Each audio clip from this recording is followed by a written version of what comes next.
Welcome engineers, आप सभी का स्वागत है मेरे YouTube channel VIP advance tech में। तो दोस्तों, जैसा कि आप लोगों को पता है कि हम अपने गुप्ता एंड गुप्ता बुक के जो सिविल इंजीनियरिंग के बिल्डिंग मटेरियल सब्जेक्ट है उसके एक ऑब्जेक्टिव क्वेश्चन है फ्रेंड, वो डिस्कस कर रहे हैं। आज हम क्वेश्चन नंबर 13 से लेकर के 24 तक सारे क्वेश्चन डिस्कस करेंगे विद डायग्राम और पॉइंट टू पॉइंट एक्सप्लेनेशन। ठीक है, अगर आपको वीडियो अच्छा लगे तो प्लीज़ लाइक करना, शेयर करना और सब्सक्राइब करना ना भूलें चैनल को। ठीक है, चलिए स्टार्ट करते हैं आज का पहला क्वेश्चन। Question number 13। ठीक है, 12 तक हम डिस्कस कर चुके हैं। इसमें कह रहा है कि a good building stone should not absorb water more than. इसमें कह रहा है कि फ्रेंड्स, अगर आपका एक बिल्डिंग स्टोन है, ठीक है, अगर बिल्डिंग स्टोन क्या है, अच्छी क्वालिटी का है आपका, तो वो कितना से ज़्यादा, कितने परसेंट से ज़्यादा वाटर आपका एब्जॉर्ब नहीं करना चाहिए।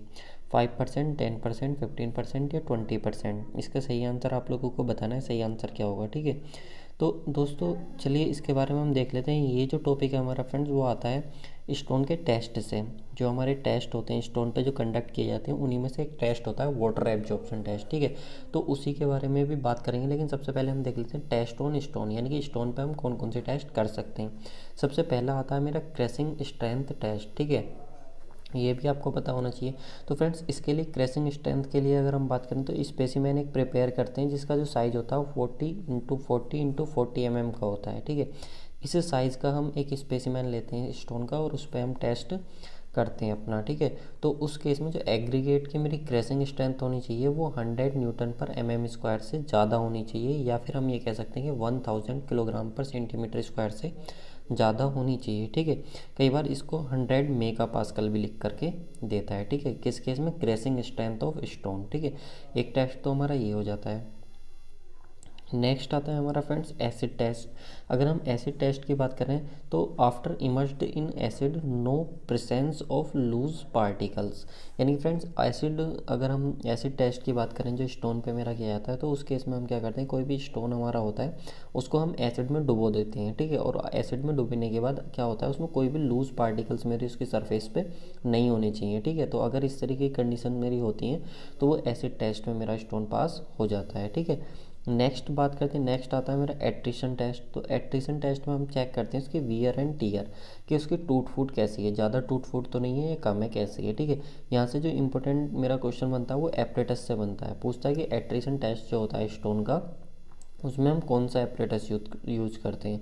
तो आपको पता होना चाहिए डेविल्स एपरेटस जो होता है वो किसके लिए यूज किया जाता है, एट्रिशन टेस्ट ऑफ स्टोन। ठीक है, नेक्स्ट आ जाता है मेरा फोर्थ जो टेस्ट होता है फ्रेंड्स स्टोन पे, क्या आता है, हार्डनेस टेस्ट। कौन सा होता है, हार्डनेस। तो हार्डनेस टेस्ट से भी आपको ध्यान रखना है कि हार्डनेस टेस्ट जो स्टोन का किया जाता है उसमें जो यूज करते हैं हम, जो डोरी टेस्टिंग मशीन होती है उसका यूज करते हैं। ठीक है, याद रखना इस नाम को। ठीक है, अच्छा, रीडिंग्स के बारे में भी एक बार क्वेश्चन पूछा गया है। तो कोफिशिएंट ऑफ हार्डनेस हम कैसे निकालते हैं, तो उसके लिए निकालने का फॉर्मूला होता है 20 माइनस लूज या लॉस ऑफ वेट इन ग्राम पर सेंटीमीटर क्यूब, यानी कि कितना लॉस हुआ उसका। ठीक है, तो इसमें क्या करते हैं हार्डनेस टेस्ट में फ्रेंड, उसको हम गिराते हैं और गिराने के बाद हम देखते हैं कि जो ओरिजिनल वेट था और जो बाद में वेट बचा, ठीक है, तो उसमें कितना लॉस हुआ है। ठीक है, उस लॉस को माइनस कर देते हैं किसमें से, 20 में से, तो हमको कोफिशिएंट ऑफ हार्डनेस मिल जाता है। ठीक है, अगला आता है टफनेस। तो टफनेस टेस्ट की हम बात करते हैं। ठीक है, टफनेस टेस्ट की अगर हम बात करें दोस्तों, टफनेस टेस्ट में क्या होता है,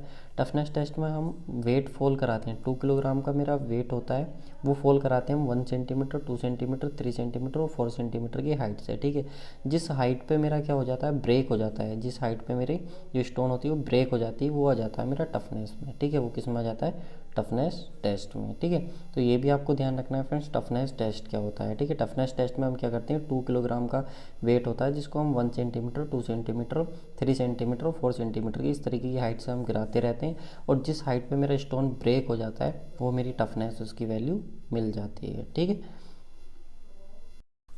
अगला आता है फ्रेंड्स स्पेसिफिक ग्रेविटी टेस्ट। ठीक है, स्पेसिफिक ग्रेविटी टेस्ट और जो डेंसिटी टेस्ट होता है स्टोन के केस में, वो हमारा परफॉर्म किया जाता है उसकी जो वेट वगैरह होता है उसको कैलकुलेट करने के लिए। ठीक है, तो पहला आ जाता है हमारा स्पेसिफिक ग्रेविटी टेस्ट। तो इसमें क्या होता है, स्पेसिफिक ग्रेविटी टेस्ट में जो अगर गुड बिल्डिंग स्टोन है तो उसकी जो स्पेसिफिक ग्रेविटी होनी चाहिए वो 2.7 से ज़्यादा होनी चाहिए। ये वैल्यू आपको याद रखनी है, मोस्ट इंपॉर्टेंट है। स्पेसिफिक ग्रेविटी जो होनी चाहिए ग्रेटर देन 2.7 से ज़्यादा होनी चाहिए, किस केस में, अगर गुड बिल्डिंग स्टोन है तो। ठीक है, और जर्नल वैल्यू की बात करें, जो जर्नल रेंज होती है उसकी वैल्यू की बात करें तो कितनी होती है, 2.6 से लेकर के 2.9 तक वैल्यू होती है, ठीक है, ये भी आपको पता होनी चाहिए। नेक्स्ट जो हमारा क्वेश्चन में पूछा गया था, वाटर एब्जॉर्प्शन टेस्ट जो होता है स्टोन का, वाटर एब्जॉर्प्शन टेस्ट की बात करें तो वाटर एब्जॉर्प्शन लेस देन होना चाहिए, या ये कह सकते हैं should not greater than 5% of its dry weight. अगर आपका स्टोन का जो भी ड्राई वेट है, ठीक है, उसके 5% से ज़्यादा आपका वाटर एब्जॉर्ब नहीं करना चाहिए। मान लो कि किसी अगर स्टोन का जो ड्राई वेट है वो 200 किलोग्राम है, ठीक है, तो उसका 5% कितना हो जाएगा, अगर आप निकालेंगे 5% कितना हो जाएगा उसका, 10 किलोग्राम। कितना हो जाएगा, 10 किलोग्राम। यानी कि अगर 200 किलोग्राम की कोई भी अगर स्टोन है तो वो 10 किलोग्राम से ज़्यादा वाटर एब्जॉर्ब नहीं करनी चाहिए किसी भी हालत में। अगर करती है तो हमारी वाटर एब्जॉर्प्शन टेस्ट में फेल हो जाती है, ठीक है। नेक्स्ट आ जाता है हमारा स्मिथ टेस्ट, ठीक है। तो स्मिथ टेस्ट किस लिए हम परफॉर्म करते हैं, to find out the presence of soluble matter in the sample of stone. यानी कि जो हमने स्टोन सेलेक्ट किया है किसी भी पर्टिकुलर पर्पस के लिए, अगर हमने स्टोन सेलेक्ट किया है, मान लो बिल्डिंग में हमको कंस्ट्रक्शन में यूज करना है, बिल्डिंग कंस्ट्रक्शन में, तो अगर हमने वहाँ पे स्टोन यूज किया है और अगर हम उसमें चेक करना चाह रहे हैं कि कितने परसेंट उसमें पार्टिकल्स ऐसे हैं जो वाटर में सोल्यूबल हैं, ठीक है, या किसी भी लिक्विड के कांटेक्ट में आने पर कितने कितने परसेंटेज ऑफ पार्टिकल्स ऐसे हैं जो वाटर के साथ रिएक्ट कर जाएंगे, तो वो पता करने के लिए हम टेस्ट परफॉर्म करते हैं स्मिथ टेस्ट, ठीक है, ये आपको ध्यान रखना है। तो दोस्तों इसका जो सही आंसर हो जाता है हमारा क्वेश्चन का वो हम देख लेते हैं, एक सेकंड। सही आंसर जो हो जाएगा वो कितना हो जाएगा, 5%, ठीक है। किसी भी हालत में अगर आपकी जो गुड बिल्डिंग स्टोन है तो उसका जो आपका वाटर एब्जॉर्प्शन है 5% से ज़्यादा नहीं होना चाहिए, ठीक है। नेक्स्ट क्वेश्चन पे हम चलते हैं, अपना नेक्स्ट क्वेश्चन देख लेते हैं। क्वेश्चन है हमारा 14 क्वेश्चन में क्या कह रहा है, विच of the following has more fire resisting characteristics. यानी कि फ्रेंड्स हमसे कह रहा है कि इनमें से हमें कुछ स्टोन्स दे रखे हैं, ठीक है। पिछला जो लेक्चर किया था हमने दोस्तों उसमें स्टोन्स का क्लासिफिकेशन देखा था। इसमें जो हम बात करेंगे वो टेस्ट की और प्रॉपर्टीज़ की, जो स्टोन के टेस्ट होते हैं और प्रॉपर्टीज़ होती हैं उसके बारे में बात करेंगे। तो यहाँ पे आप देख सकते हैं विच of the following has more fire resisting characteristics. इनमें से बताना कि जो स्टोन हमको गिवन है, मार्बल है, लाइम स्टोन है, कॉम्पैक्ट सैंड स्टोन है, ग्रेनाइट है, इनमें से कौन सी स्टोन ऐसा है जिसकी जो फायर रजिस्टिंग वैल्यू है वो ज़्यादा होती है, ठीक है। फायर रजिस्टिंग का मतलब समझ रहे हैं, जो जल्दी से मतलब आग के कांटेक्ट में आने पर उस पर कोई भी इफेक्ट नहीं पड़ता है, ठीक है। तो इसका जो सही आंसर होगा फ्रेंड्स वो आपका कॉम्पैक्ट सैंड स्टोन होगा। जो आपका कॉम्पैक्ट सैंड स्टोन होता है वो क्या होता है, हाईली फायर रजिस्टिंग स्टोन होता है, ठीक है, ये आपको ध्यान रखना है। चलिए इसके बारे में और कुछ हम देख लेते हैं। जो हमारा सैंड स्टोन होता है उसके और करेक्टरिस्टिक्स के बारे में बात कर लेते हैं। तो यहाँ पे देख सकते हैं sand stone is non combustible and thus resistance to fire, making it a preferred option for building and construction। यानी कि फ्रेंड जो सैंड स्टोन होता है हमारा वो नॉन कम्बस्टाइल होता है, यानी कि जो जल्दी से फायर के कांटेक्ट में ना आए, ठीक है। और साथ ही क्या होता है, हाई रेजिस्टेंस टू फायर, यानी कि जो आग से होता है उसका ज़्यादा रेजिस्टेंस भी मिलता है, इसलिए हम उसको प्रेफर करते हैं अपना किस लिए, बिल्डिंग और कंस्ट्रक्शन के लिए। जो बिल्डिंग में यूज करते हैं और कंस्ट्रक्शन के लिए हम बिल्डिंग कंस्ट्रक्शन में यूज करते हैं सैंड स्टोन को, वो इसीलिए यूज करते हैं क्योंकि उसका जो फायर रेजिस्टेंस होता है वो बहुत ज़्यादा होता है, ठीक है। साथ ही अगर बात करें due to its natural density fire takes longer to burn through sand stone blocks, meaning any homes experience of fire will be added time. यानी फ्रेंड्स होता क्या है कि आप क्या देखते हैं कि इसकी जो नेचुरल डेंसिटी होती है वो भी क्या होती है, बहुत ज़्यादा होती है। तो नेचुरल डेंसिटी ज़्यादा होने की वजह से, क्योंकि उसमें हमारा ऑप्शन में भी लिखा हुआ है कि आपकी अगर कॉम्पैक्टेड सैंड स्टोन होगी, अगर आप कॉम्पैक्टेड सैंड स्टोन का यूज़ करेंगे तो उसकी डेंसिटी क्या होगी, बहुत ज़्यादा होगी। तो यहाँ पे भी वही कह रहा है कि इसकी जो नेचुरल डेंसिटी होती है वो वेटलेस ही ज़्यादा होती है और ऊपर से क्या है आपकी कॉम्पैक्टेड है, तो उस केस में क्या होता है वो फायर को जल्दी से एडजस्ट नहीं करता है, इसीलिए हम उसको यूज करते हैं, ठीक है। आई होप आपको ये क्लियर हो गया होगा। नेक्स्ट क्वेश्चन पे मूव करते हैं। नेक्स्ट क्वेश्चन नंबर 15 हमसे कह रहा है कि jumper is a tool used for. यानी दोस्तों जो जंपर टूल होता है हमारा उसको हम किस लिए यूज करते हैं, टेस्टिंग ऑफ स्टोन्स के लिए यूज करते हैं, या फिर क्वेरिंग ऑफ स्टोन्स के लिए, या ड्रेसिंग ऑफ स्टोन्स के लिए, नन ऑफ दीज, इनमें से कोई नहीं। इसका सही आंसर हम लोगों को बताना है कि सही आंसर क्या होगा। तो फ्रेंड जंपर क्या है, एक तरीके का टूल्स है। जंपर क्या है, एक तरीके का टूल है जिसका जो हम यूज करते हैं वो यूज करते हैं क्वेरिंग ऑफ स्टोन। किस लिए यूज करते हैं, क्वेरिंग ऑफ स्टोन। तो फ्रेंड्स पहले हम यहाँ पे देखेंगे कि हमारा टेस्ट ऑफ स्टोन जो हम पीछे देख चुके हैं, ये तो हमारा क्लियर हो गया टेस्ट ऑफ स्टोन, कि अगर कहीं पे भी हमें किसी पर्टिकुलर चीज़ के लिए स्टोन्स को यूज़ करना है तो उसको पहले हम टेस्ट करेंगे, ठीक है। अगला जो आता है क्वेरिंग ऑफ स्टोन क्या होता है और ड्रेसिंग ऑफ स्टोन क्या होता है, ये दोनों टॉपिक हम देखेंगे, अभी डिस्कस करेंगे क्या होते हैं। लेकिन उससे पहले आपको सिर्फ ये ध्यान रखना है कि आपका जो जंपर टूल होता है वो किस लिए हम यूज़ करते हैं, क्वेरिंग ऑफ स्टोन के लिए, ठीक है। चलिए देखते हैं क्वेरिंग ऑफ स्टोन होता क्या है।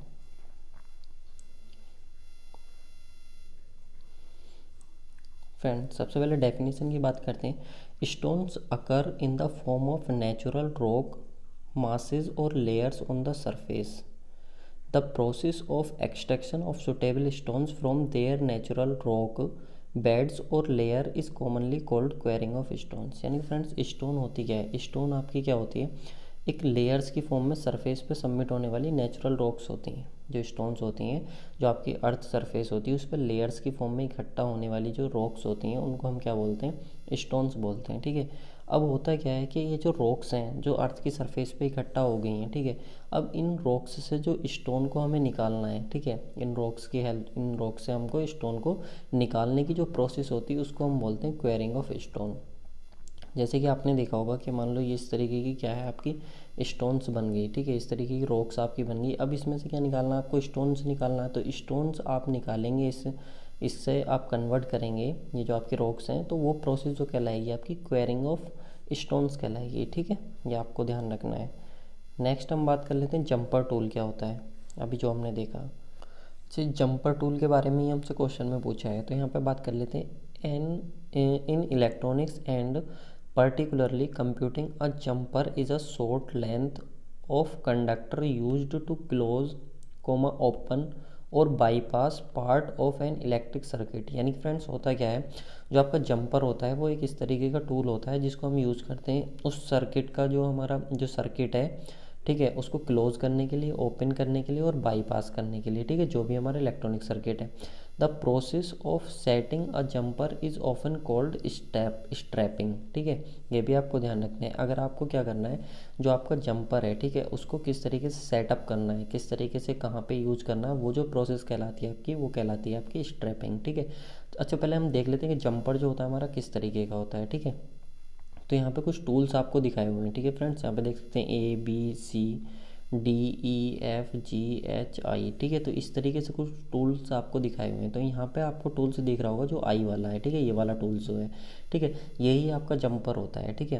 तो इसमें इस जंपर का जो हम यूज़ करते हैं फ्रेंड्स, यहाँ पे आप देख सकते हैं हर टूल्स के आपके नाम लिखे हुए हैं, लेकिन यहाँ पे सिर्फ हमसे जंपर की बात करेगी। तो जंपर के बारे में हम देख लेते हैं। ये जो जंपर होता है इसी का यूज़ किया जाता है, जो हमारा इलेक्ट्रिक सर्किट होता है जिसको हम रॉक्स जो होती है उसको तोड़ने के लिए यूज़ करते हैं, ठीक है। तो उसमें ये पिन्स मेरी यूज़ की जाती है, ठीक है, जिसको हम जंपर बोलते हैं। इसका काम होता है उस सर्किट को क्लोज करना, ओपन करना और बाईपास करना, ठीक है, ये आपको ध्यान रखना है। चलिए नेक्स्ट क्वेश्चन पे हम मूव करते हैं। नेक्स्ट क्वेश्चन है question number 16। The important test to be conducted on a stone used in docks and harbour is. यानी कि फ्रेंड्स हमसे क्वेश्चन में क्या कह रहा है, क्वेश्चन में साफ साफ उसने मेंशन किया हुआ है कि आप कौन सा टेस्ट परफॉर्म करेंगे अगर आपको स्टोन्स को यूज़ करना है डॉक्स में या फिर हार्बर्स में, ठीक है। फ्रेंड्स होता क्या है, डॉक्स और हार्बर्स क्या होते हैं, डॉक्स क्या होता है, बंदरगाह वगैरह जो होते हैं हमारे, जो पोर्ट्स जिनको हम बोलते हैं वो हमारे हार्बर्स होते हैं, ठीक है। डॉक्स भी उसी कैटेगरी में आते हैं, ठीक है, जो हमारे शिप्स वगैरह या फिर बोट्स वगैरह होती हैं उनको डॉक्स वगैरह बोलते हैं, ठीक है, जहाँ पे वो रुकते हैं। तो उन दोनों के लिए कह रहा है कि अगर आपको वहाँ पे अगर स्टोन का यूज़ करना है तो आप किस टेस्ट को परफॉर्म करेंगे, वहाँ पे हार्डनेस को आप कंसिडर करेंगे, स्टोन की वर्केबिलिटी को कंसिडर करेंगे, या फिर वेट टेस्ट को कंसिडर करेंगे, या टफनेस टेस्ट को, किसका आप यूज़ करेंगे, ठीक है। तो आपको ध्यान रखना है फ्रेंड्स, अगर आपको डॉक्स में या फिर हार्बर्स में, इन कैटेगरी में अगर आपको स्टोन्स का यूज़ करना है तो वहाँ पे आप वेट टेस्ट को प्रेफरेंस देंगे, ठीक है। सबसे ज़्यादा जो प्रेफरेंस देंगे वो किसको देंगे, वेट टेस्ट को, ठीक है। चलिए इसके बारे में देख लेते हैं वेट टेस्ट होता क्या है। बाकी के टेस्ट तो हम देख ही चुके हैं, उससे पहले हम देख लेते हैं कि जो हमारा हार्बर होता है वो क्या होता है और जो डॉक्स होते हैं वो क्या होते हैं, ठीक है। तो यहाँ पे अगर हम बात करें हार्बर्स की, harbours are defined area of water along a coastline which offer shelter to ship and water crafts. यानी कि फ्रेंड्स ये क्या होता है, हमारा हार्बर्स जो होता है, जो एरिया होता है वाटर के अलोंग, यानी कि मान लो कि कोस्टल लाइन है, ठीक है, यहाँ पे हमारा क्या है, वाटर है। जैसे इंडिया की अगर हम बात करें तो जहाँ पे शिप क्या होते हैं मेरे, शिप वगैरह जो होते हैं उनको शेल्टर प्रोवाइड किया जाता है, ठीक है। तो वो वाला प्लेस जो होता है जहाँ पे शिप वगैरह को रोका जाता है या आकर के वो रुकते हैं, तो वो वाला प्लेस जो कहलाता है हमारा, वो कहलाता है हार्बर, ठीक है। साथ ही अगर हम आगे बात करें तो यहाँ पे क्या कहा गया और कि the strict definition of a dock, अगर हम डॉक की बात करें तो is a place where a ship enters, a gate is closed behind it and water is pumped out. और यहाँ पे डॉक्स की बात करें तो क्या होता है फ्रेंड्स, मान लो कि यहाँ पे क्या है, आपका शिप एंटर कर गया, ठीक है। तो शिप एंटर करने के बाद क्या होता है, पीछे से जो होता है यहाँ पे आपका जो गेट होता है वो क्लोज कर दिया जाता है, और जो वाटर इसके साथ आ जाता है उसको पंप आउट कर दिया जाता है। तो ऐसी एक सिचुएशन जो होती है जहाँ पे गेट्स वगैरह लगे होते हैं वो होता है आपका डॉक्स, ठीक है। तो दोनों आपको क्लियर हो गए होंगे कि हार्बर क्या होता है आपका और डॉक्स क्या होता है, ठीक है। बात कर लेते हैं वेट टेस्ट की।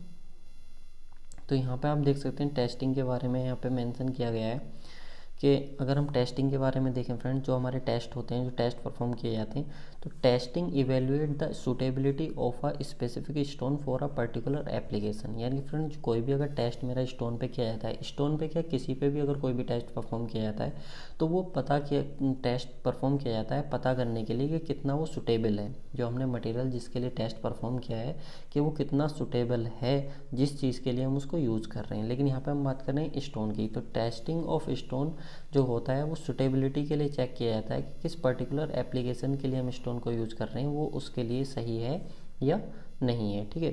साथ ही अगर हम बात करें the strength of the stone is tested on the determine its resistance to crashing and bending. यानी फ्रेंड्स अगर हम बात करें स्ट्रेंथ जो हम पता करते हैं, अगर हम स्टोन की स्ट्रेंथ की बात करें तो वो हम पता करते हैं किससे, एक तो क्रैशिंग टेस्ट होता है या फिर एक क्या होता है, बेंडिंग टेस्ट होता है। तो दोनों टेस्ट अगर हम परफॉर्म करते हैं स्टोन पे तो हमें उससे क्या पता चलती है, स्टोन की स्ट्रेंथ पता चलती है, ठीक है। साथ ही अगर बात करें डेंसिटी और specific gravity is the tested to design a support system capable to carry the weight of the stone. यानी कि फ्रेंड्स ये जो होते हैं, जो डेंसिटीज़ वगैरह हो गई, स्पेसिफिक ग्रेविटी होगी, ये वाले जो टेस्ट मेरे परफॉर्म किए जाते हैं ये किस लिए परफॉर्म किए जाते हैं कि वो कितना जो स्टोन है मेरा कैपेबल है, यानी कि कितनी उसकी कैपेसिटी है स्टोन की वेट को कैरी करने की, कितना वेट वो कैरी कर सकता है।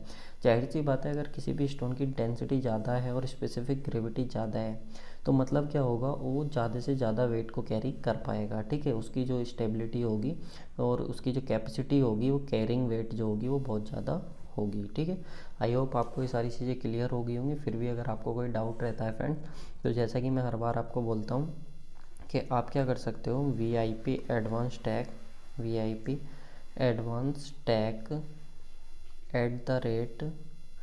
gmail.com पे अपने क्वेश्चन पूछ सकते हैं, ठीक है। वहाँ पे आप अपने क्वेश्चन मेरे को भेज सकते हैं।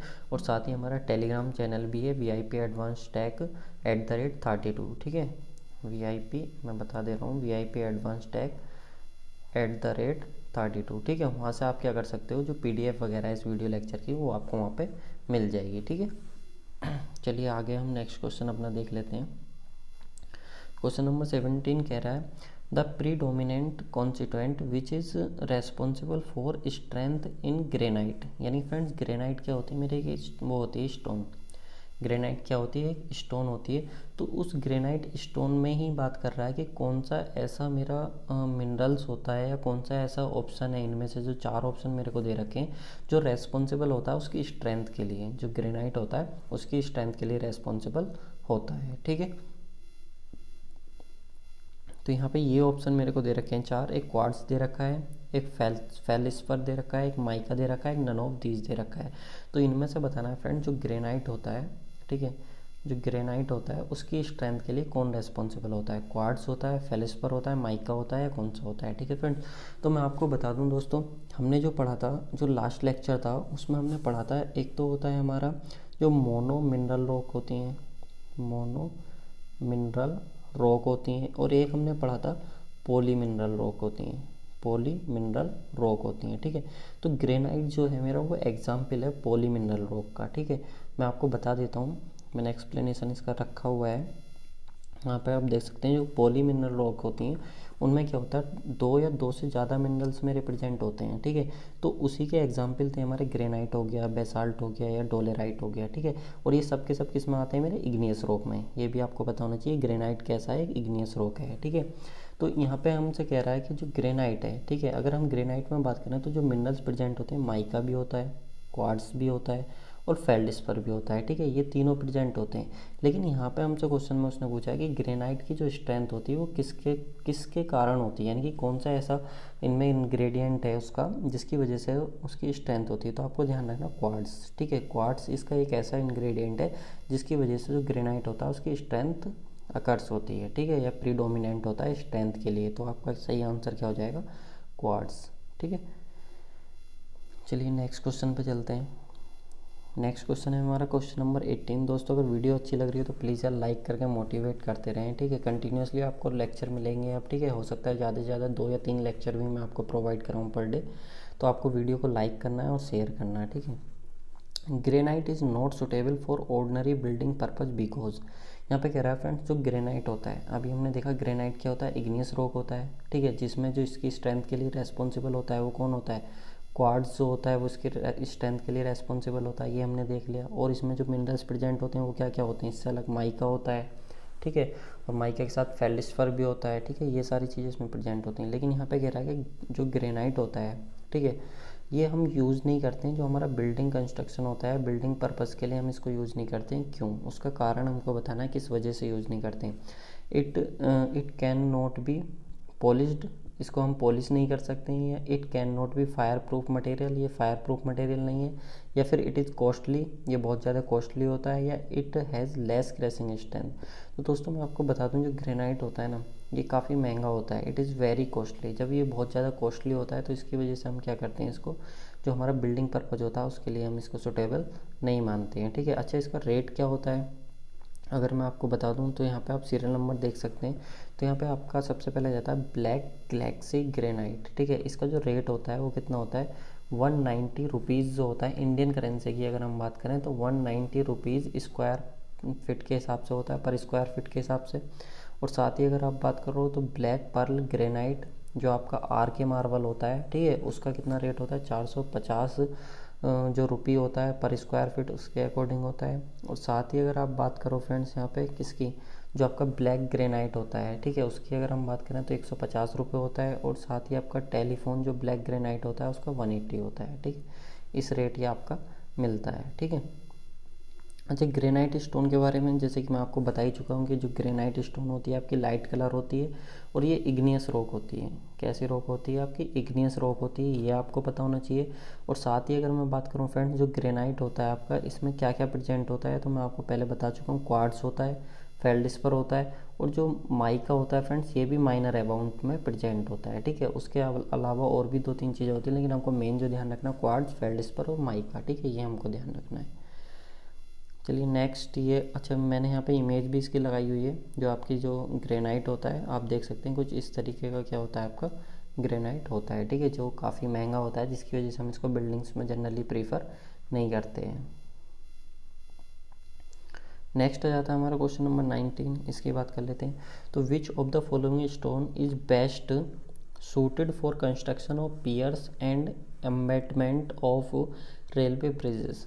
यानी कि दोस्तों आपने देखा होगा कि कई बार क्या होता है जो हमारे पियर्स होते हैं, ठीक है, पियर्स मतलब समझ रहे हो जो वर्टिकल सपोर्ट्स होती हैं, जो हमारे कॉलम्स होते हैं, जो वर्टिकल मेंबर्स होते हैं, तो उस केस में हम क्या करते हैं यूज करते हैं पियर्स की फॉर्म में। और जो एम्बेटमेंट्स होते हैं हमारे रेलवे के, उस ब्रिज के जो एम्बेटमेंट्स होते हैं रेलवे के, रेलवे ब्रिज आपने देखा होगा तो उसके एम्बेटमेंट्स जो बने हुए होते हैं तो वहाँ पे हम यूज़ करते हैं स्टोन्स का। तो हमको बताना है कि वो कौन सी स्टोन है जिसका हम यूज़ करते हैं, ठीक है, ग्रेनाइट का यूज़ करते हैं, सैंड स्टोन का, लाइम स्टोन का या क्वार्ट्ज का, ठीक है। तो फ्रेंड्स इसमें भी आपको ध्यान रखना है महंगी तो होती है ग्रेनाइट, लेकिन जब इसको हम यूज़ करते हैं किसके लिए, जो हमारा पियर्स वगैरह होते हैं, पियर्स बनाने के लिए, या फिर एम्बेटमेंट ऑफ क्या होते हैं रेलवे ब्रिजेस, तो वहाँ पे हम इसको यूज़ करते हैं किसको, ग्रेनाइट को, ठीक है। और ग्रेनाइट कैसी है, इग्नियस रॉक है, ठीक है, जिसमें कौन कौन से मिनरल प्रेजेंट होते हैं वो मैं आपको बता ही चुका हूँ। यहाँ पे और देख सकते हैं मैंने मेंशन किया होता है what is the use of granite stone, जो ग्रेनाइट स्टोन होती है उसके यूज क्या क्या होते हैं।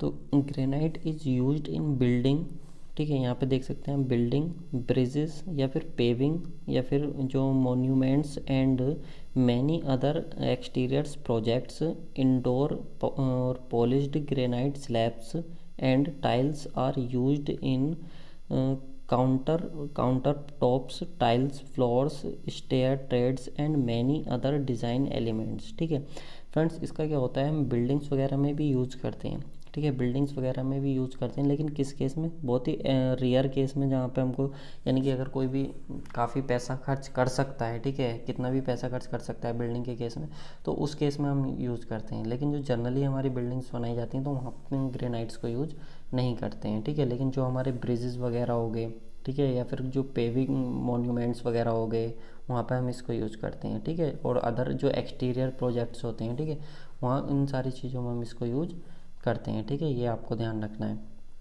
और साथ ही अगर हम बात करें यहाँ पे, granite is the prestige material used in project to produce impression of elegance and quality, यानी कि जहाँ पे अच्छी मतलब इम्प्रेशन वगैरह का हमें चाहिए होता है, अच्छी क्वालिटी हमको चाहिए होती है, सिर्फ वहाँ पे हम ग्रेनाइट का यूज़ करते हैं। ठीक है, जो अच्छी या महंगी बिल्डिंग्स वगैरह होती हैं वहाँ पे इसको आप मान सकते हैं, आप वहाँ पे इसका यूज़ करते हैं। ठीक है, चलिए नेक्स्ट क्वेश्चन पे मूव करते हैं। Question number 20।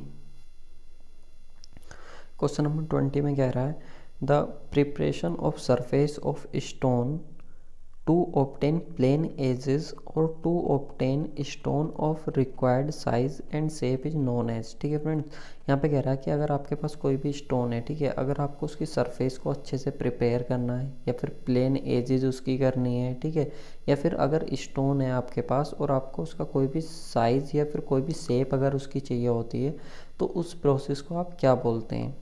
Quarrying of stone बोलते हैं, ब्लास्टिंग ऑफ स्टोन बोलते हैं, सीजनिंग ऑफ स्टोन बोलते हैं, या फिर ड्रेसिंग ऑफ स्टोन बोलते हैं। ठीक है फ्रेंड्स, अगर हम बात करें क्वेरिंग की, तो ये तो हम देख ही चुके हैं, जो हमारी रॉक्स होती हैं उससे स्टोन्स बनाने की या ऑब्टेन करने की जो प्रोसेस होती है उसको क्वेरिंग बोलते हैं। ब्लास्टिंग, उसको ब्लास्ट करने के लिए, जो रॉक्स होती हैं उनको ब्लास्ट करने के लिए जो हम एक्सप्लोसिव जो मटेरियल्स होते हैं उनको यूज़ करते हैं। ठीक है, सीजनिंग मतलब उसका मॉइस्चर हमें रिमूव करना है तो उस केस में यूज़ करते हैं। लेकिन बचा केवल क्या, ड्रेसिंग। ठीक है, तो ड्रेसिंग ऑफ स्टोन जो होता है उसका जो यूज़ करते हैं हम, अगर हमें स्टोन की कोई भी साइज़ चाहिए, शेप चाहिए, या प्लेन एजेस अगर हमको चाहिए, या फिर हमें स्मूथ सरफेस उसकी चाहिए, तो उस केस में हम जो यूज़ करते हैं वो ड्रेसिंग ऑफ स्टोन का यूज़ करते हैं। ठीक है, इसके और हम डिटेल्स में एक्सप्लेनेशन देख सकते हैं। यहाँ पे आप मेंशन किया हुआ है मैंने क्वेरिंग के बारे में, जो मैंने पीछे भी मेंशन किया था। जो हमारी प्रोसेस होती है कौन से स्टोन्स को, सुटेबल स्टोन्स को ऑब्टेन करने की रॉक्स से, ठीक है, वो तो कहलाती है हमारी क्वेरिंग ऑफ स्टोन। ठीक है, जो मैंने अभी आपको बताया था। साथ ही अगर हम बात करें फ्रेंड्स, जो ड्रेसिंग होता है वो मैंने आपको बता ही दिया, अगर उसकी प्रॉपर शेप और साइज़ अगर हमको चाहिए तो उसके लिए हम यूज़ करते हैं। ठीक है, नेक्स्ट आ जाता है हमारा क्वेश्चन नंबर 21। अगर हम बात करें तो crashing strength of good building stone should be more than, तो फ्रेंड्स वो किससे ज़्यादा होनी चाहिए, आपकी 100 मेगापास्कल से। मैंने जो आपको टेस्ट बताए थे, सबसे शुरू का जो क्वेश्चन अभी हमने करा था उसमें टेस्ट हमने परफॉर्म करे थे, तो उन टेस्ट में हमने देखा था कि जो क्रेसिंग स्ट्रेंथ होनी चाहिए वो 100 न्यूटन पर mm स्क्वायर से ज़्यादा होनी चाहिए, या फिर मैंने ये भी बताया था कि 1000 किलोग्राम पर सेंटीमीटर स्क्वायर से भी ज़्यादा होनी चाहिए। इन दोनों में से कोई सा भी होगा तो वो सही ऑप्शन होगा। और मैंने ये भी बताया था कि न्यूटन पर mm स्क्वायर को मेगा पास्कल लिख सकते हैं, तो इसलिए सही आंसर ऑप्शन नंबर बी हो जाएगा। ठीक है, ES में फ्रेंड्स से क्वेश्चन पूछा गया है आपका IES में, ठीक है, 1998 में। Next question number 22, the specific gravity of most of the building stone lies between. यहाँ पे फ्रेंड्स हमसे स्पेसिफिक ग्रेविटी की बात कर रहा है, तो स्पेसिफिक ग्रेविटी मैंने बताई थी जनरली होनी चाहिए गुड बिल्डिंग स्टोन के केस में वो 2.7 से ज़्यादा होनी चाहिए। ठीक है, और साथ ही अगर मैं बात करूँ रेंज की, तो रेंज भी हमने देखी थी, उसमें कितनी देखी थी, 2.6 से लेकर के कहाँ तक होनी चाहिए, 2.9 तक। ठीक है, तो इसके अप्रोक्सीमेट हम यहाँ से आंसर देख लेते हैं हमारा क्या होगा, तो ऑप्शन नंबर सी जो होगा हमारा बिल्कुल सही आंसर होगा। इन दोनों का जो एक्सप्लेनेशन है फ्रेंड्स वो पहले क्वेश्चन में हम कर चुके हैं। ठीक है, नेक्स्ट हमारा आ जाता है क्वेश्चन नंबर 23 हमसे कह रहा है कि जो स्पेलिंग हैमर होता है उसका जो यूज करते हैं हम किस लिए करते हैं, spelling hammer is used for. तो फ्रेंड्स इससे पहले हमें ये पता होना चाहिए कि जो स्पेलिंग हैमर होता है वो हमारा कैसा होता है, कैसा दिखता है, ये हमको पता होना चाहिए, तभी तो हमको उसका यूज पता होगा। तो यहाँ पे ऑप्शंस हमको लिखे हुए हैं कि ड्राइवन वुडन हिडन चेजल्स के लिए, या फिर रफ ड्रेसिंग ऑफ स्टोन्स के लिए, या कैविंग ऑफ स्टोन्स के लिए, या breaking small projection of stone के लिए। तो आपको ध्यान रखना है कि जो स्पेलिंग हैमर होता है उसका जो यूज किया जाता है वो आपका रफ ड्रेसिंग ऑफ स्टोन, यानी कि अगर आपको रफली उसकी ड्रेसिंग करनी है, यानी कि थोड़ा थोड़ा उसको अगर कन्वर्ट करना है स्मूथली, पूरा मतलब प्रॉपर ड्रेसिंग नहीं करनी है, केवल रफली उसकी रफली ड्रेसिंग करनी है। रफली मतलब समझ रहे हैं, इतना एकदम प्रॉपर अच्छे से नहीं करना, बस हाँ काम चलाओ उसको ट्रांसपोर्ट कर सके वन प्लेस से सेकंड प्लेस तक, बस ऐसा कुछ करना है, ठीक है। अच्छा कैसा दिखता है ये आप देख सकते हैं, ठीक है। यहाँ पे मैंने मेंशन किया जो आपका है ये जो हैमर आपको दिख रहा है दोस्तों, ये है आपका spelling hammer, is used for rough dressing of stone. जो आपकी रफ ड्रेसिंग होती है स्टोन की उसके लिए यूज किया जाता है, ठीक है। साथ ही फ्रेंड्स क्वेश्चन नंबर 24 जो हमारा लास्ट क्वेश्चन होगा स्टोन वाले टॉपिक से, इसके आगे के जो क्वेश्चन होंगे हमारे फ्रेंड्स वो क्वेश्चन स्टार्ट हो जाएंगे हमारे टिम्बर से। जो नेक्स्ट टॉपिक होगा गुप्ता एंड गुप्ता बुक का, वो टिम्बर के टॉपिक हमारे स्टार्ट हो जाएंगे। तो यहाँ पे आप देख सकते हैं जो आपका क्रॉस कट सो होता है, क्रॉस कट सो की अगर मैं बात करूँ फ्रेंड्स, तो सो क्या होता है आपको पता होगा, आरी, जिसको हिंदी में कहते हैं हम आरी, ठीक है। आपने देखी भी होगी। तो जो आपका क्रॉस कट सो होता है उसका जो यूज होता है वो किस लिए होता है, cutting soft stone, cutting hard stone, या cutting large block of stone, या ड्रेसिंग ऑफ स्टोन। तो ड्रेसिंग ऑफ स्टोन वाला ऑप्शन तो हमारा कट हो जाता है, ठीक है, बचता है इनमें से कटिंग वाला, ठीक है। तो क्रॉस कट हो रहा है, नाम से क्लियर हो रहा कट, तो कहीं ना कहीं कटिंग की बात हो रही होगी। तो आपको ध्यान रखना है जो आपके हार्ड स्टोन होती है उनके कटिंग के लिए हम यूज करते हैं, ठीक है, किसको, क्रॉस कट सो को, ठीक है।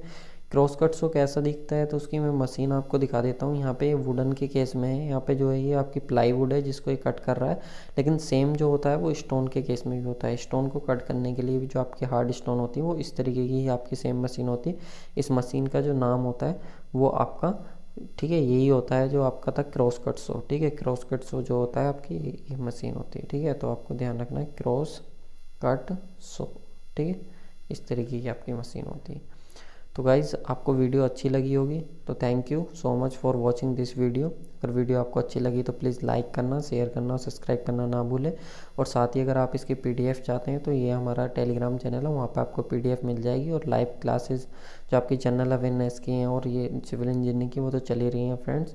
तो कंटिन्यूसली अपना प्यार बनाए रखें, सपोर्ट करते रहें। Thank you so much.